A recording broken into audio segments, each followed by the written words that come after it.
Gosh, guys, seeing this taped up heart on stage just made me realize that my heart is beating really, really fast right now. But I'm not here to talk about my heart. I'm here to talk about the heart of this nation and all of your hearts. I am here to talk about a revolution. This is not the IT revolution, which Bangalore is so famous for, nor is it the economic growth revolution, which this country is so famous for. I'm going to speak to you about a love revolution, which is lurking silently underneath both of these.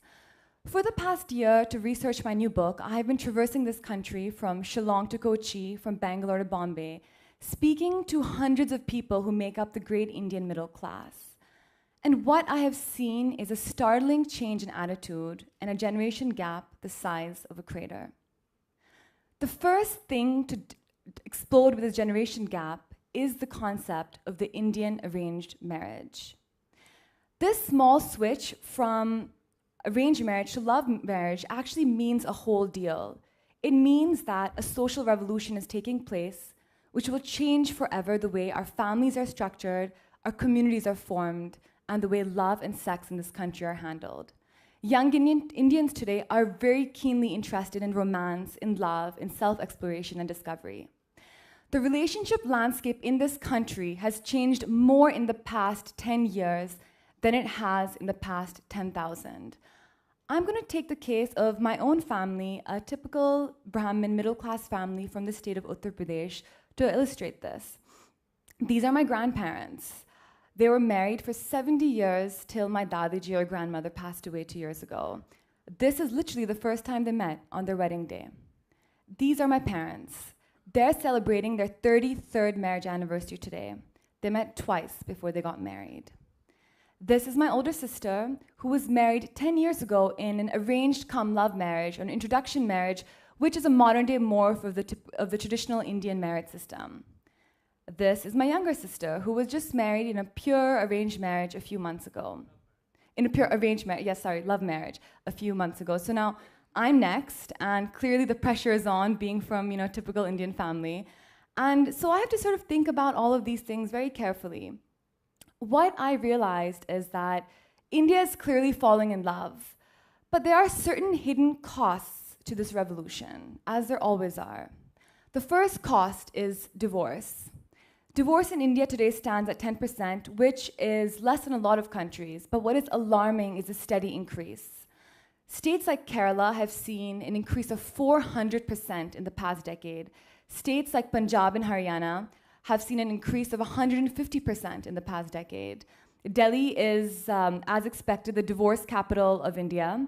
And about a year ago, in 1990, there was one divorce court. Today, there are 16. I'm not sure about Bangalore, but I'm sure it's not as bad as New Delhi, where I'm from. But so all of these things, all of these statistics led me to really think very carefully about arranged marriage, and I started digging a little bit more. I also found that premarital sex has increased to 75%.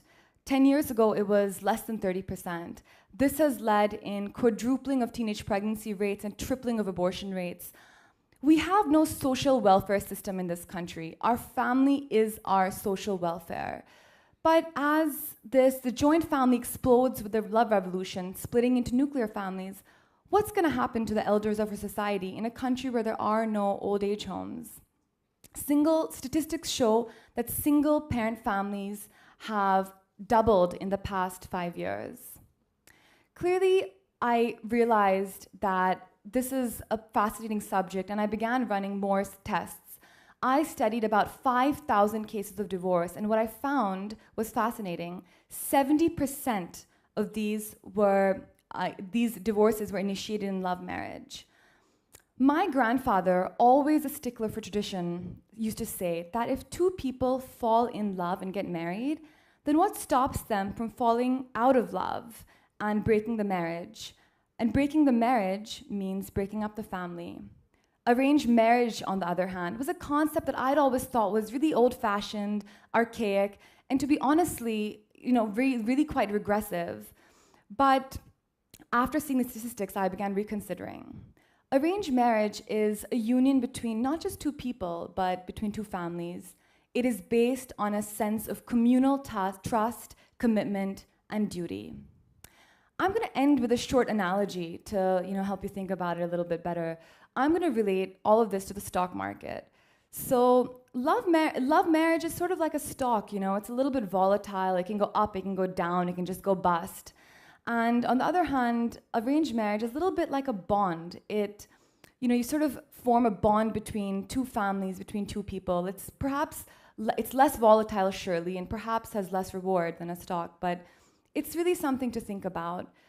I consider myself to be a modern cosmopolitan woman, and as sort of the pressure goes, as I told you, and the rest of my family's married, including my younger sister, and you know what that means for an Indian family.